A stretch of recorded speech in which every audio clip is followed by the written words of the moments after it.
I am Ferdinand Marcos, and I am the President of the Republic of the Philippines. I stand today on behalf of 110 million Filipinos. Hi everyone, hello universe, it's me again. Shoutout sa inyo. Nakikita yung mga pera yan, mga kababayan. Well, anyway, shoutout sa mga Marcos Loyalist supporters, Filipino and OFW. Itong pera na ito mga best, ito po ay napanood natin yan, yung hearing dyan po sa, tawag dito, dyan po sa House of Representatives, kung saan ay, kumbaga, hearing, no? At tinatanong yung mga, yung mga DE, tulad ni Bryce Hernandez, at saka Alcantara. So, nabunyag yung corruption sa flood control, no, sa mga opisyal ng DPWH, kasabwat ang ibang politician, at mga opisyal din ng DPWH, at mga contractors. So dahil diyan mga best, ito po ang maganda. Bakit kanyo? Siyempre, yung sabi nga ni Secretary ni Ombudsman Remulla, dapat sa uli nila yung mga pera, di kayo naloka. Ito, ang magandang balita dito is, ayan sabi po ng ABS-CBN, aabot sa 1 billion ninakaw na pundo sa flood control project ang gusto na umanong maibalik ng ilang whistleblowers. Dapat lang. Diba? Dapat lang. Ibalik nyo po yan kasi tax ng bayan po yan. Ako, napupuyat ako. Tsaka isa pa nakakapagod din. Trabaho ka araw-araw, tural. Diba? Tapos nagbabayad ka ng tax, ninakaw lang. Kaya nga tayo nagbabayad ng tax para makakatulong tayo sa bansa. Diba mga beswa? Some flood control whistleblower voluntary to return up to 1 billion. Ang laki niyan mga kababayan bandul-bandul na pera yan. Nako. Para kompleto detalyado, basahin po natin. Ayan sabi ng ABS-CBN guys some flood control whistleblowers voluntary to return up to the 1 billion sabi po ng DOJ Secretary Executive pala. Sabi sa inyo one day ago. Tuloy. The Department of Justice is finalizing a memorandum of agreement with the whistleblowers or potential state witness in the flood control scandal. Under Secretary G.C. Andres said Thursday, revealing the sum of the were volunteering to return up the 1 billion of stolen funds. Hindi lang po yan. Marami pa pong involved na dapat magsauli din ng pera. Diba? Maging ang diskaya. Ibalik nila ang pera na nanakaw nila. Nauna na po yung mga luxury car nila di ba? Ayan, tuloy.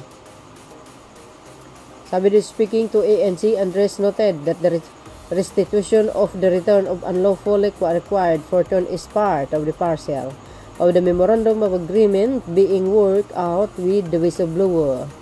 Definitely restitution or bringing back to the governments the ill-gotten wealth, the misuse fund, and all assets that they amaze using these misuse funds will have to be returned, he said. The whistleblowers are already volunteering to return funds, and I should say substantial funds reaching even 1 billion. Laki niyan mga bes, ang laki talaga. Tuloy. Sabi po dito mga bes, Andres said that the evidence that whistleblowers possesses could be enough to hold powerful personalities behind the corruption controversy liable under the law. We are nearing the completion of the memorandum of agreement with the major whistleblowers, and this will constitute all or most of the evidence to pin down higher proponent. Sabi po dito mga bes. The DOJ is now at the culminating points of the case build-up, Andres said, because most of the whistleblowers are now fully cooperating. Maganda yun. Nakipag-cooperate sila, baka mabibigyan sila ng mababang sentensya. Diba? Maganda yun. O, ibalik yung mga sasakyan nila, tulad ginawa ni Bryce Hernandez. So, di ba? O, kusa nilang ibalik para mababa yung sentensya nila. Kaya pag lumabas na kayo sa kulungan, huwag na kayong magnakaw. Di ba? O, yan, hindi na, wala nang tatanggap sa inyo. Kasi blacklisted na kayo sa gobyerno. Ewan ko lang sa iba, sa mga private. Di ba? He added that the whistleblower were initially not revealing all the information they had, but now they understand that there is a higher need for them to cooperate not only to the benefits themselves, but because are starting to understand that we need to correct the wrong system. Yoo-hoo! Andres explained that the whistleblowers to be granted state witness status would not receive blanket immunity, but instead would be on a case-by-case basis. Their cooperation will lead probably to them being exempted from immunity from criminal, sabi dito, prosecution for particular cases and or possibly or lower penalty if they plea bargain. He said, so far this particular case where your knowledge and information, your testimony will be used, you will be criminally exempt for prosecution only for the particular case, but for other matter, you will not be exempt for the criminal prosecution. Diba? Diba mga beswa? Yan. So, sabi ko nga, kusa nila ibalik lahat ng mga ninakaw nila. Baka mapababa talaga ang kanilang sentensya. Kung yun ang kagustuhan ng korte, mga besa. O, diba?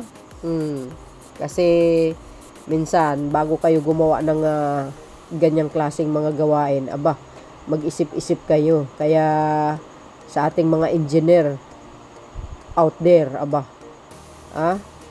kailangan alagaan nyo yung profesyon nyo, huwag nyong dumihin. Huwag nyo itulad itong mga ibang engineer na ito na nagnanakaw. 'Di ba? Hindi kontento sa mga sarili nila. Kaya dapat lang talaga maparusahan sila at makulong. So, yun mga bes, ano po ang kapalagayan nyo?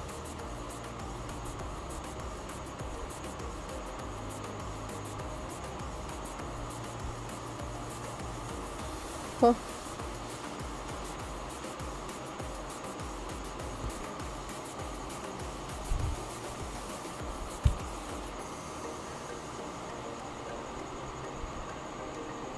O, yan o.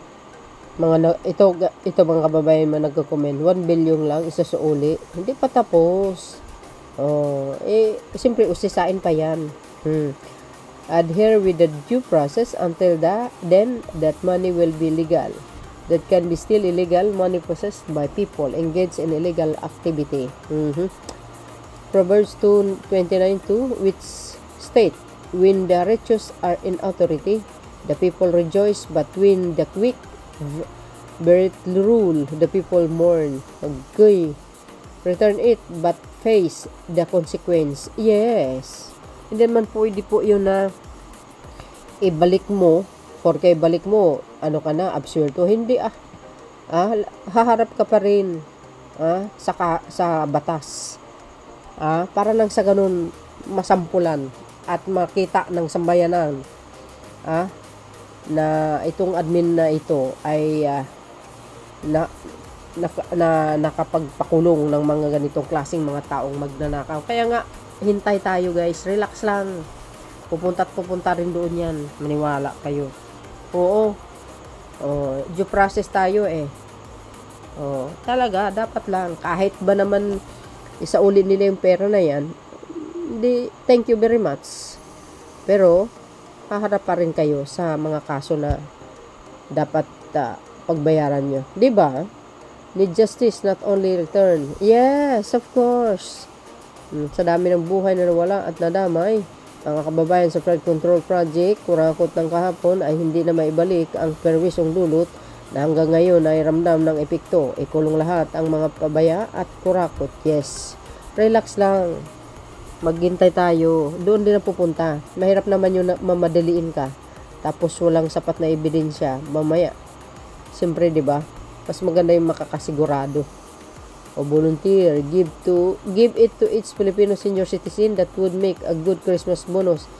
Yes, basta hintayin na lang natin kung ano po ang magiging desisyon ng pamahalaan dyan. Wag masyadong atat, mga bes. Okay? Dapat makulong talaga sila. Plus, ibalik ang mga ninakaw nila. Ganun lang kasimple yun, mga kababayan. So, magandang balita yan, mga kababayan. Ibabalik yung pera ng pamahalaan. Ay, napaka mabuti naman kung ganun. So, si Diskaya, ang daming ninakaw, pero wala naman lang kusang loob ibalik yung mga pera. Kaya, yung mga sasakyan, kinumpis ka talaga ng Bureau of Customs, mga kababayan. So, yun mga bes, ano po ang kapalagayan nyo dito? Kayo na pong balang humusga. Or kung magkomento, thank you for watching. See you again on my next upload. Abangan po natin ang resulta ng mga issue na ito. O, nakasubaybay po tayo. So, dahil nagsauli sila ng 1 billion na pera na ninakaw nila, mga kababayan, kung ako tatanungin, hindi po sapat yun. Mas marami pa. Dapat yung mga sasakyan nila, ibabalik talaga nila. No? So, alam po rin natin, itong mga kababayan, yan po ang sinabi dito. Whistleblowers now telling all, evidence enough to implicate official, says DOJ. Kahapon po yan, nung 1 day ago, sabi po ng GMA News Online. So, dahil dito, itong mga to, kahit sabihin mo, nag-tell all sila, sino po ang nasa likuran, makulong pa rin po, no? Ang mga ito. Kailangan kahit magbalik man sila ng pera or mga sasakyan, kulong pa din kasi nakagawa silang hindi maganda at wag nang pamarisan pa, mga kababayan. Well, dahil nagkusa naman sila magbalik ng mga ari-arian nila na yan po ay galing sa pera ng bayan. Well, baka bigyan sila ng mababang sentensya. Who knows? Hindi natin alam. Okay?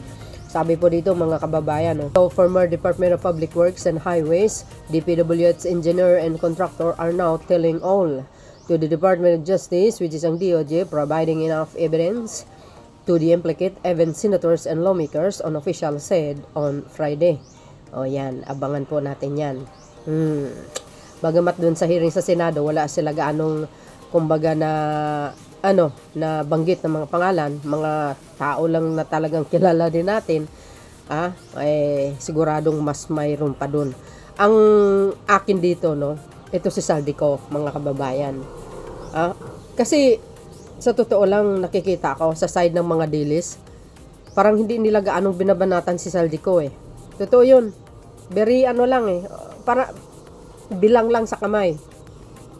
Ang talagang binabanatan ng mga dotae, ito si dating Speaker Martin. Totoo yun. Pero sa Saldico, bihira lang Ang bumabanat lang kay Saldico, itong mga yung makibaka, di ba yung mga patista dyan po na nagrarally mga kabataan. Yun lang po ang bumabanat Pero pa sa side ng mga dilis, wala Bakit kanyo? Nasabi ko. Kasi, ito sa akin lang mga kababayan Parang, something, there's something wrong. Ika nga, bakit? Pag ito si Saldico, nagsalita, mga kababayan, baka mayroon siyang babanggitin na malaking pangalan in the past. Oo, totoo yun ito, sa tingin ko lang, kaya, nagtatago ito Kasi kung wala ka talagang tinatago, hindi mo kailangan magtatago.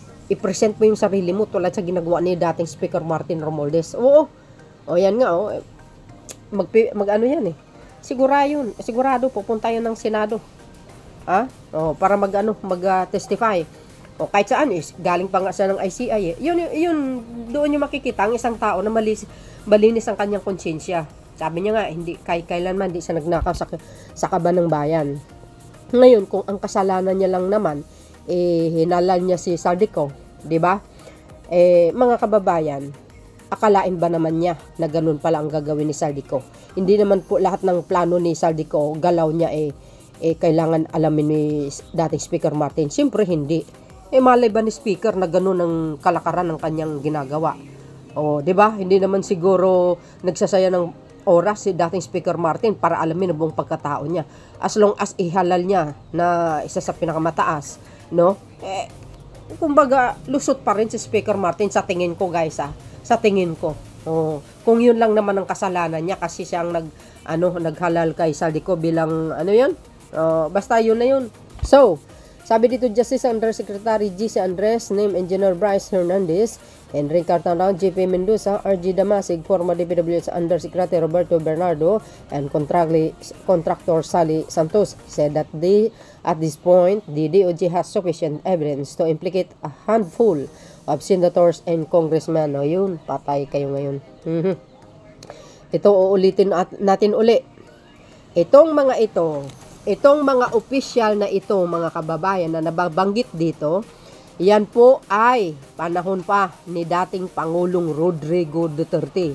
Sabi ko nga sa video ko, well, namihasa siguro sila doon sa panahon na yun, walang naninita sa kanila, walang lakas na manita sa kanila, na nagkamal sila ng pera ng bayan.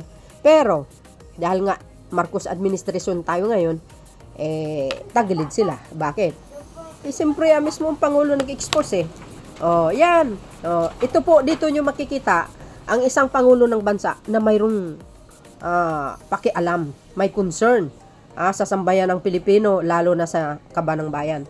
Taliwas doon sa sinasabi ni Kiko Barsaga Katok na nagnakaw daw ang Pangulo. Marami daw namatay dahil kay Pangulong Marcos Jr. What the heck? Diba? Yung mga ganyang klaseng naratibo, mga kababayan. Do you think taong bayan naniniwala sa mga black propaganda ng mga DDS? Sos, Maria Josep, magising po kayo. Only DDS ang naniniwala sa kanya. But the majority, I don't think naniniwala sa no. Because 98% sa social media, may cellphone ng mga sambayan ng Pilipino. And they all know na kung sino ang nagtatrabaho ng maigi, ng husto, sino ba ang masyadong ma-effort. Well, no other than our President Marcos Jr. lang talagang nakikita natin. Kasama po sa kanya yung mga niya, buntot-buntot yung mga gabinitis niya, mga sekretaris niya, hard work talaga sila. Ito, kumpara natin kay Sara Duterte. Kasagsagan ng baha. Saan siya? Nandoon sa resort. Minsan nandoon, naglakwat sa iba't ibang dako ng mundo. 'Di ba? Tapos ngayon, sasabihin, mag-resign si PBBM. For what? Anong dahilan? Ano ang big reason ninyo? Kung ano ba ang pinakamalakas na reason? What the hell? Mga kababayan, magising po kayo. Sino ba ang totoong nagtatrabaho sa bansa na ito? Kundi si Pangulong Marcos Jr. Kitang-kita nyo naman. Ang kanyang hard work every day.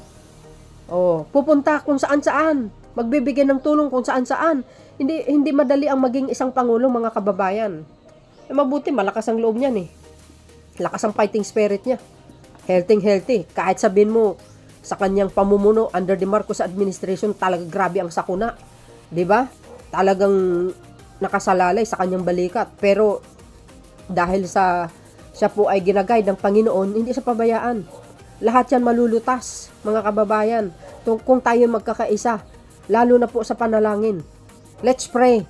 Para sa kaayusan at kapayapaan sa bansang ito. Wala nang away-away, wala nang babangayan. 'Di ba? Magtulungan na lang. Kung gusto niyo umupo sa Malacanang, hintayin niyo po ang 2028. Mayroon po tayong nakasaad sa saligang batas, dadaan dapat sa eleksyon ang magiging Pangulo ng Pilipinas. Hindi po yung mga aagaw ka ng pwesto, aagawin mo ang palasyo. Wala po yan sa saligang batas. Yan ang pakatandaan nyo. O gusto nyo ba magiging back to zero na naman tayo?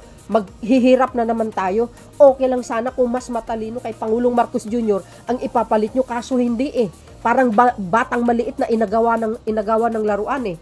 Ultimo nga, yung pamumuno niya sa DepEd, wala ngang alam eh. Palpak eh.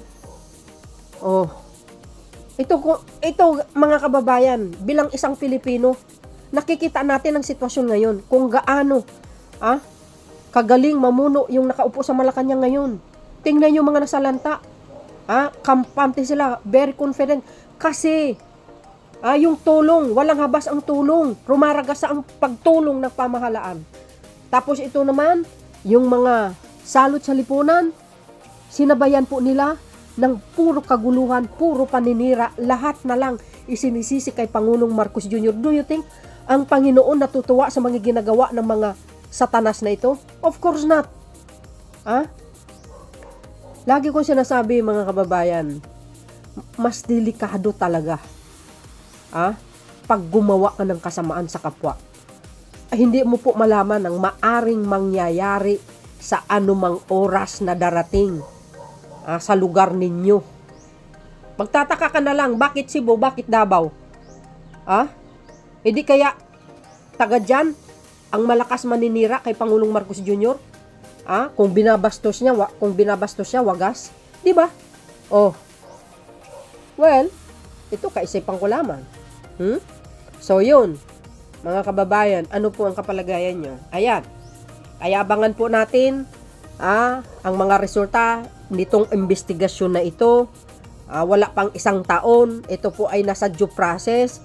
Usisain mabuti, busisiin mabuti para hindi po magkamali. Mas maganda yung maipakulong mo kumbaga sapat na sapat yung ebidensya laban sa kanila. Yun naman talagang importante. Walang silbi ang batas kung ang ginagawa nyo style EJK, tumba ka agad. Wala. Tingnan nyo ang nangyari. Nandoon ang mastermind nakakulong. Ayan ang ayaw ni Pangulong Marcos Jr. mangyari sa kanya. Kaya gusto nyo dumaan sa proseso. Sa totoo lang, mga kababayan, kaya abangan po natin. Ay nako, isa lang po ang hinihiling ko sa inyo, dasal, kapayapaan, pagkakaisa. Tulungan na lang po natin ang administrasyong Marcos. Total, magtatrabaho naman siya ng maayos. At siyempre mga best, lastly, inihiling ko lamang lagi yung dasal nyo para sa Pangulong Marcos Jr., yung buong pamilya niya. Protection and safety every day. And more blessings sa bansang Pilipinas at sa Marcos administration. Thank you guys for watching. See you again on my next upload. Bye bye bye and babush. God bless Philippines.